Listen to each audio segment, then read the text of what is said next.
আসসালামু আলাইকুম ভিউয়ার্স, কেমন আছেন? আশা করি আল্লাহর রহমতে সবাই ভালো আছেন। আজ আপনাদের জন্য নিয়ে এসেছি পুষ্টিগুণে ভরা একটি রেসিপি, পুঁইশাকের বড়া।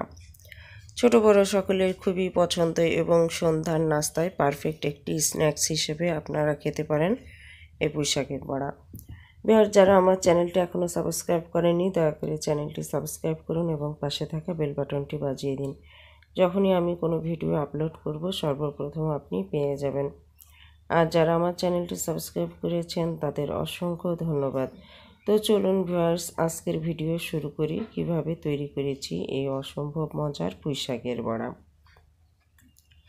আমি প্রথমে কিছু পুঁইশাকের পাতা এভাবে বেছে নিয়েছি এবং ভালোভাবে পরিষ্কার করে নিয়েছি যেন ভিতরে কোনো ময়লা বা পোকামাকড় না থাকে এবং পাতাগুলো যেন খুব একটি বয়স্ক না হয় এবং কচি পাতা হলে বেশি ভালো হয়।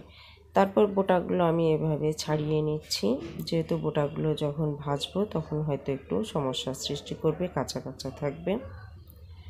এরপর আমি একটু চাকু দিয়ে কুচি কুচি করে কেটে নিচ্ছি, যেমনটা অনেকটা আলু ভাজির মতো কুচি কুচি হবে ঠিক সেরকম করে আমি কুচি কুচি করে নিচ্ছি।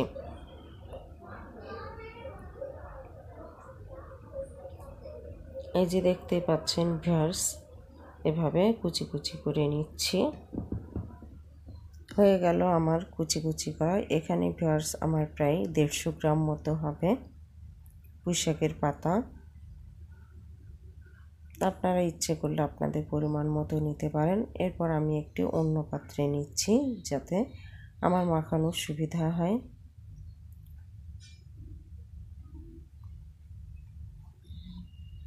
এরপরে এর মধ্যে কিছু উপকরণ মিক্সড করে দিতে হবে। আমি প্রথমেই দিয়ে দিচ্ছি 2 টেবিল চামচ পরিমাণ কাঁচামরিচ কুচি এবং আধা কাপ পরিমাণ পেঁয়াজ কুচি।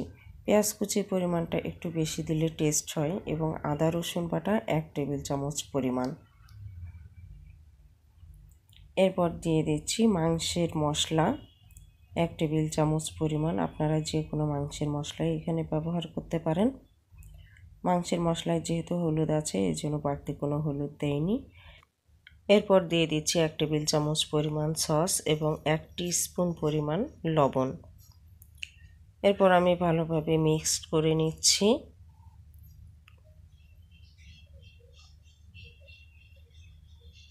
ভালোভাবে মেখে নেওয়ার পর এর মধ্যে দিয়ে দিচ্ছি আমি 1 টেবিল চামচ পরিমাণ ময়দা এবং 1 টেবিল চামচ পরিমাণ চালের গুঁড়া। আপনারা ইচ্ছা করলে এখানে বেসন ব্যবহার করতে পারেন, বেসন হলে আরও বেশি ভালো হয়। যেহেতু আমার কাছে ছিল না, আমি ময়দা এবং চালের গুঁড়ো দিয়েই করছি। এতে অসম্ভব মজা হয়।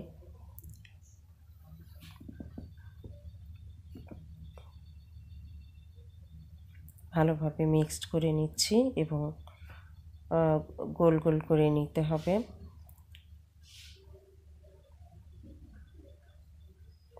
মাখানো হয়ে গেছে। এরপরে একটি পাত্রে আমি দিয়ে দিচ্ছি 1 কাপ পরিমাণ তেল। তেলের পরিমাণ একটু বেশি দিচ্ছি যেন ভাজতে সুবিধা হয়। ভিউয়ার্স, এভাবে আমি অল্প অল্প করে একটু করে নিচ্ছি সবজিগুলো আর গোল গোল করে নিচ্ছি। যেহেতু আমি বল তৈরি করব তাই একটু বলের মতো যেন সাইজ হয়, ছোট ছোট বল তৈরি করে নিয়েছি এবং অল্প জালে ভেজে নিতে হবে, কেননা বেশি জাল দিলে অনেক সময় পুড়ে যেতে পারে কিন্তু ভিতরটা কাঁচা কাঁচাই রয়ে যাবে। আর এখানে অল্প জালে ভাজতে হবে আস্তে আস্তে, যাতে ভিতর পাতাগুলো একদম সিদ্ধ হয়ে যায়। ভিউয়ার্স, অনেক সময় আছে বাচ্চারা পুঁইশাক খেতে পছন্দ করে না, তখন আপনারা ইচ্ছে করলে এভাবে বড়া তৈরি করে বাচ্চাদের খেতে দিতে পারেন। সস দিয়ে বাচ্চারা খুবই পছন্দ করবে। ভিউয়ার্স, যখন আমি বলগুলো তুলব তখন এরকম একটি পাত্রে টিস্যু দিয়ে দিবেন যেন টিস্যুতে সমস্ত তেলগুলো টেনে নেয়, তাহলে আমাদের শরীরে তেলের পরিমাণটা কম প্রবেশ করবে। এভাবে আমার বড়াগুলো ভেজে নিয়েছি। আমার তৈরি হয়ে গেল অসম্ভব মজার পুঁইশাকের বল। তো ভিউয়ার্স, এভাবে আমি সমস্তটা তুলে নিচ্ছি। আপনারা দেখতে পাচ্ছেন টিস্যুতে অনেকগুলো তেল অলরেডি জড়িয়ে গেছে।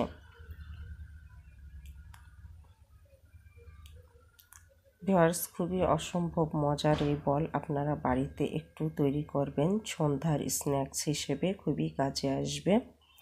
ভিউয়ার্স, যদি আমার চ্যানেলটি আপনাদের কাছে ভালো লেগে থাকে তবে অবশ্যই একটি লাইক, কমেন্ট, শেয়ার করবেন। ভালো থাকবেন, সুস্থ থাকবেন এবং আমাদের জন্য দোয়া করবেন যেন পরবর্তীতে আরও সুন্দর সুন্দর রেসিপি নিয়ে হাজির হতে পারি।